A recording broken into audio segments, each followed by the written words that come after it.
બોટાદમાં સ્થપાયું ગુંડારાજ, નામી બિલ્ડરના ઘર પર થયો પથ્થરમારો। જુઓ કઈ રીતે બોટાદમાં ગુંડાઓ બેફામ બની ગયા છે। આને નથી કાયદાનો ભય, આને નથી પોલીસનો ફફડાટ, ખુલ્લેઆમ બિલ્ડરના ઘર પર પથ્થરમારો કરી દહેશત ફેલાવી રહ્યા છે। અસામાજિક તત્વોના આતંકના દ્રશ્યો છે બોટાદના। અહીં દિન પ્રતિદિન અસામાજિક તત્વોનો ત્રાસ વધી રહ્યો છે। બોટાદમાં નામી બિલ્ડરના ઘર પર અસામાજિક તત્વો દ્વારા પથ્થરમારો કરાતા પરિવાર ડરી ગયો હતો। બોટાદ શહેરમાં પાળિયાદ રોડ નજીક રોકડિયા હનુમાનવાડી શેરીમાં રહેતા હિતેશ ગોરેજા કે જેમના ઘર પર મોડી રાત્રે 4 અસામાજિક તત્વોએ હુમલો કરતા આસપાસના વિસ્તારમાં દહેશત ફેલાઈ ગઈ હતી। પથ્થર પર પથ્થર ફેંકતા પરિવાર અડધી રાત્રે જાગી ગયો હતો, ડરી ગયો હતો, ઘરના કાચ તૂટ્યા હતા। આ અંગે બિલ્ડર હિતેશ ગોરેચાનું કહેવું છે કે આ હુમલાખોરો તેમની પાસેથી 10 થી 15 લાખની ખંડણીની માંગણી કરી રહ્યા છે। પોલીસે આ મામલે ફરિયાદ નોંધી ફક્ત એક શખ્સની ધરપકડ કરી હતી। ફરિયાદી દ્વારા અગાઉ પણ જણાવાયું હતું કે હેમુ મકવાણા તેમજ જાવેદ કુરેશી અને અન્ય શખ્સો દ્વારા આ હુમલો કરવામાં આવી રહ્યો છે। જો કે આ પહેલી વખત નથી બન્યું, પહેલા પણ ફરિયાદીના ઘર પર પથ્થરમારો થઈ ચૂક્યો છે। આ ઘટના બાદ પરિવારના સભ્યોમાં ડરનો માહોલ છે। મંદિરોમાં વહીવટદાર નિમતા સાધુઓમાં રોષ, તંત્રના દાવાને ગેરકાનૂની ઠેરવ્યો। ગિરનારના 3 મંદિરોની ગાદીનો વિવાદ ચરમ સપાટીએ પહોંચી ગયો છે। સાધુ સંતો અંદરો અંદર ઝઘડતા અંતે મંદિરોના વહીવટ માટે મામલતદારની નિમણૂક કરી દેવામાં આવી છે, જેને લઈને હવે સાધુ સંતોમાં રોષ ફેલાયો છે। અંબાજી મંદિરનો વિવાદ હજુ શમ્યો નથી, ત્યાં દત્ત શિખરનો વિવાદ વકર્યો છે। તંત્રે અંબાજી મંદિર, દત્તાત્રેય શિખર અને ભીડભંજન મંદિરનો કબજો લેતા વિવાદનો મતપૂળો છંછેડાયો છે। દત્ત શિખરમાં 2 ટ્રસ્ટીઓ હોવા છતાં તંત્રે વહીવટીદાર નિમ્યા હોવાનું સામે આવ્યું છે। હિમાંશુ ગીરી અને મહેશ ગીરી તેઓ બંને દત્ત શિખરના ટ્રસ્ટી છે તેવા પુરાવા તેમની પાસે હોવાનો દાવો કરાયો છે। તેઓ ગુરુ ગણપત ગીરીના 44માં શિષ્ય તરીકે વારસદાર હોવાનો દાવો કર્યો। તેમનું કહેવું છે કે તંત્રએ કોઈ પૂછપરછ કર્યા વગર વહીવટદાર નિમી દીધા તંત્રના દાવાને ગેરકાનૂની ઠેરવ્યો। અમદાવાદના રામજી મંદિરમાં ગાદીનો વિવાદ વકર્યો। રાજસ્થાનના સંતને પ્રવેશબંધીના બોર્ડ લાગ્યા, પોલીસ બંદોબસ્ત ગોઠવાયો। અમદાવાદના પાલડીના રામજી મંદિરમાં ગાદીનો વિવાદ સામે આવ્યો છે। મંદિરના ગાદીપતિના નિધન બાદ રાજસ્થાનના એક રામાનંદી સંતે પોતે ગાદીપતિ હોવાનો દાવો કર્યો। અમદાવાદમાં સ્વામી સર્વેશ્વરાચાર્યને માહિતી મળતા તેમણે પોલીસ પ્રોટેક્શન માંગ્યું, જેને જોતા રાજસ્થાનના સંતના રામજી મંદિરમાં પ્રવેશબંધી અંગે બોર્ડ લગાવી દેવાયા અને મંદિર બહાર મોટી સંખ્યામાં પોલીસ બંદોબસ્ત ગોઠવી દેવાયો। પાલડીનું રામાનંદ સંપ્રદાયના આ રામજી મંદિર આશ્રમ અને રામાનંદાચાર્ય પીઠની સ્થાપના 1960માં જગતગુરુ રામાનંદ આચાર્યજી દ્વારા કરવામાં આવી હતી। મંદિરના ગાદીપતિના નિધન બાદ મંદિરના સંતોને માહિતી મળી કે રામજી મંદિર તેમજ ગાદી પર કબજો જમાવવાના ઈરાદે રામાનંદ સંપ્રદાયના જ કેટલાક લોકો રાજસ્થાનથી પાલીથી આવી રહ્યા છે, જેથી આ મામલે પાલડી પોલીસ સ્ટેશન તેમજ અમદાવાદ શહેર પોલીસ કમિશનરને અરજી કરવામાં આવી, જેના અનુસંધાને મંદિરની અંદર અને બહાર પોલીસ બંદોબસ્ત ગોઠવી દેવામાં આવ્યો છે। બનાસકાંઠાના કાંકરેજના થળી જાગીર મઠમાં પણ ગાદીને લઈને વિવાદ, મઠ પોલીસ છાવણીમાં ફેરવાયો। બનાસકાંઠાના કાંકરેજના થળી જાગીર મઠના મહંત જગદીશપુરી દેવલોક પામ્યા બાદ હવે જાગીર મઠના મહંત કોણ તેને લઈને વિવાદ છેડાયો છે। આ વિવાદ એટલો વકર્યો કે છેલ્લા કેટલાય દિવસથી મઠ પોલીસ છાવણીમાં ફેરવાઈ ગયું છે।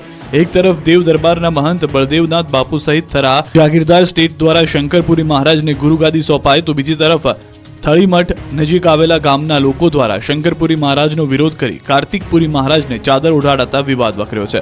જોકે મહંતના વિવાદમાં સપડાયેલી આ થળી મઠ ખાતે કાયદો વ્યવસ્થા ન કથળે તેને લઈને હાલ તો આ મઠ પોલીસ છાવણીમાં ફેરવાયો છે। બંને પક્ષોને પોલીસ દ્વારા સમજાવટના પ્રયાસ કરાયા, પરંતુ એક પણ પક્ષ કોઈ વાતે ન સમજતા આખરે બનાસકાંઠા એસપી દ્વારા થળી જાગીર મઠ ખાતે એસઆરપીની ટુકડી ઉતારી જાગીર મઠને પોલીસ છાવણીમાં ફેરવી દેવાયો। જોકે મહંત શંકરપુરીના વિરોધ અને મહંત કાર્તિકપુરીના સમર્થનમાં ઉમટેલા લોકોએ આક્ષેપ કર્યા કે મહંત શંકરપુરીને ખોટી રીતે ગાદીએ બેસાડવામાં આવ્યા છે, તો કેટલાક લોકોએ તો મઠની તિજોરીના તાળા તૂટી ગયા હોવાના પણ આક્ષેપો કરી દીધા। જોકે 22 નવેમ્બરથી શરૂ થયેલા વિવાદનો હજુ સુધી અંત આવ્યો નથી, ત્યારે આખરે હવે મઠમાં મહંત કોણ તેને લઈને બંને પક્ષો હવે કોર્ટના દ્વાર ખખડાવે તેવી સ્થિતિ ઊભી થઈ છે। સીએનજી કાર ચાલકોને મોટો ઝટકો, સીએનજીના ભાવમાં તગડો વધારો, કાર ચલાવવી મોંઘી પડશે। પેટ્રોલ ડીઝલના આસમાને પહોંચેલા ભાવ બાદ હવે સીએનજી ગેસના ભાવમાં તગડો વધારો થયો છે।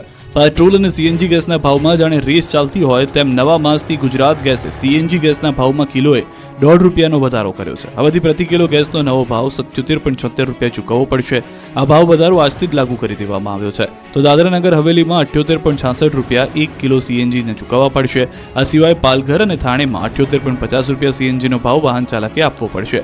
ત્યારે રાજસ્થાનમાં 1 કિલોનો સીએનજીનો ભાવ ₹82.31 ચૂકવવો પડશે, તો હરિયાણામાં સીએનજીનો ભાવ ₹86.55 પહોંચી ગયો છે, જ્યારે મધ્યપ્રદેશમાં 1 કિલો સીએનજીનો ભાવ સૌથી વધુ ₹93.01 થયો છે। આ સાથે જ સીએનજી કાર ચાલકોને વધુ એક વખત મોંઘવારીનો માર સહન કરવાનો વારો આવ્યો છે। જો સીએનજી ગેસના ભાવમાં આવી રીતે જ વધારો થશે તો વાહન ચાલકો પેટ્રોલ અથવા ડીઝલ વાહનો તરફ વળશે અને પ્રદૂષણ વધશે. ગુજરાત ગેસ આ પહેલા જુલાઈ ઓગસ્ટમાં પણ ભાવ વધારો કરી ચૂક્યું છે. બંને વખતે 1 રૂપિયાનો વધારો થયો હતો. તો અમદાવાદમાં પેટ્રોલનો ભાવ 94 રૂપિયા 49 પૈસા છે, એટલે સીએનજી ગેસ અને પેટ્રોલના ભાવમાં હવે માત્ર 16 રૂપિયા 73 પૈસાનું જ અંતર બચ્યું છે. દિલ્હી મુંબઈ કોરિડોર હાઈવેનો 14 ગામના ખેડૂતોએ કર્યો છે વિરોધ. દાહોદથી નીકળતા દિલ્હી મુંબઈ કોરિડોર હાઈવેને લઈને ખેડૂતો વિરોધ કરી રહ્યા છે. દાહોદના 14 ગામના ખેડૂતો વળતરને લઈને મેદાને આવ્યા છે. જાલોદ તાલુકાના અસરગ્રસ્ત 14 ગામના ખેડૂતો 17 મૂળભૂત સુવિધાઓને લઈને વિરોધ કરી રહ્યા છે. આ અંગે છેલ્લા 3 વર્ષથી માંગણીઓ કરી રહ્યા છે. આંદોલન અને આવેદનપત્રો આપી રહ્યા છે, છતાં તંત્રના પેટનું પાણી ન હલતા અંતે ફરી 14 ગામના લોકો રોડ પર ઉતર્યા હતા. તંત્ર હવે લેખિતમાં બાંહેધરી નહીં આપે તો 3 ડિસેમ્બરે રોડનું ચાલતું કામ બંધ કરવાની ચીમકી આપી છે. 2 ડિસેમ્બર બાદ માંગણી પૂરી કરવા માટે લેખિત બાંહેધરી નહીં આપે તો લોકો ઉગ્ર આંદોલન કરશે. 3 ડિસેમ્બરે ખેડૂતો પરિવાર સાથે હાઈવે પર ઉતરીને કામ બંધ કરાવશે. અંબાજીમાં વેરો ન ભરતા લોકો સામે તવાઈ 26 મિલકત સીલ મારવામાં આવશે. યાત્રાધામ અંબાજીમાં તંત્ર વેરો ન ભરતા લોકો સામે તવાઈ બોલાવવાનું શરૂ કરી ચૂક્યું છે. અંબાજીમાં અનેક સંસ્થાઓ મિલકતોએ કરોડો રૂપિયાનો વેરો ભર્યો નથી, જેથી ધર્મશાળા, રહેણાંક મકાન અને દુકાનવાળાઓ પાસેથી લાખો રૂપિયાની વેરા વસૂલાત માટે કામગીરી શરૂ કરવામાં આવી છે.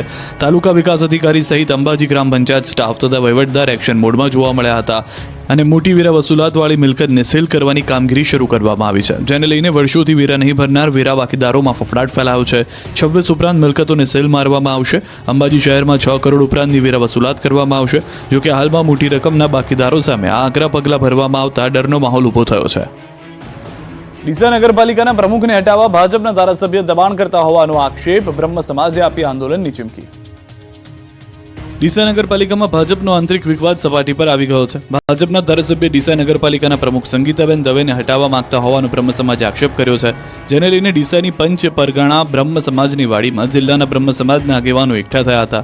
બ્રહ્મ સમાજના આગેવાનોએ આક્ષેપ કર્યો કે ડીસા નગરપાલિકાના મહિલા પ્રમુખ સંગીતાબેન દવેને પ્રમુખ પદ પરથી રાજીનામું આપવા માટે દબાણ કરાઈ રહ્યું છે. ડીસાના ધારાસભ્ય પ્રવીણ માળી પક્ષમાં ખોટી રજૂઆતો કરી સંગીતાબેનને પ્રમુખ પદેથી હટાવવાની કોશિશ કરી રહ્યા હોવાનું જણાવ્યું. મહત્વનું છે કે 14 મહિના પહેલા જ સંગીતાબેન દવેની પ્રમુખ તરીકે વરણી કરાઈ હતી. જોકે સંગીતાબેન દવેને પ્રમુખ બનાવતા ડીસા નગરપાલિકાના ભાજપના સભ્યોએ તેમનો વિરોધ કરીને રાજીનામા આપવાની ચીમકી ઉચ્ચારી હતી. જોકે તે બાદ મામલો થાળે પડ્યો, પરંતુ ત્યારબાદ ધારાસભ્ય પ્રવીણ માળીના જૂથ નગરપાલિકાના પ્રમુખને કામ ન કરવા દેતા હોવાના આક્ષેપ અવારનવાર થતા હતા, જેથી ડીસામાં બ્રહ્મ સમાજના આગેવાનો એકઠા થયા અને ચીમકી ઉચ્ચારી હતી કે જો બ્રહ્મ સમાજની બહેનને ભાજપ નગરપાલિકાના પ્રમુખ પદ પરથી રાજીનામું આપવા દબાણ કરાશે તો તે લોકો ભાજપ સાથે છેડો ફાડી ઉગ્ર આંદોલન કરશે.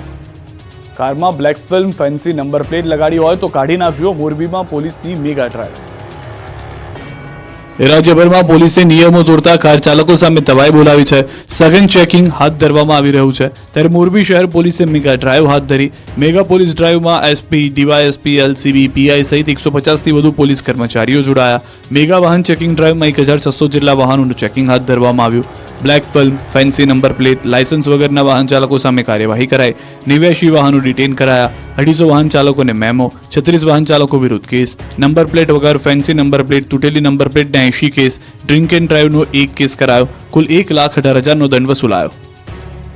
અમદાવાદમાં ફ્લાઇટને બર્ડ હિટનું જોખમને રોકવા એરપોર્ટ પર ખાસ અવાજ કરતું ડિવાઇસ મુકાયું. અમદાવાદના એરપોર્ટ પર હવે બર્ડ હિટની ઘટનાઓ ભૂતકાળ બની જશે. અમદાવાદ એરપોર્ટ પર ફ્લાઇટ અને ટેક ઓફ લેન્ડિંગ દરમિયાન બર્ડ હિટની ઘટનાઓ પર નિયંત્રણ લાવવા માટે અવનવા સાધનો કે ટેકનોલોજીનો ઉપયોગ કરવામાં આવી રહ્યો છે. તેમ છતાં ચોમાસાની સિઝનમાં ફ્લાઇટને વારંવાર બર્ડ હિટ થતું જોવા મળે છે.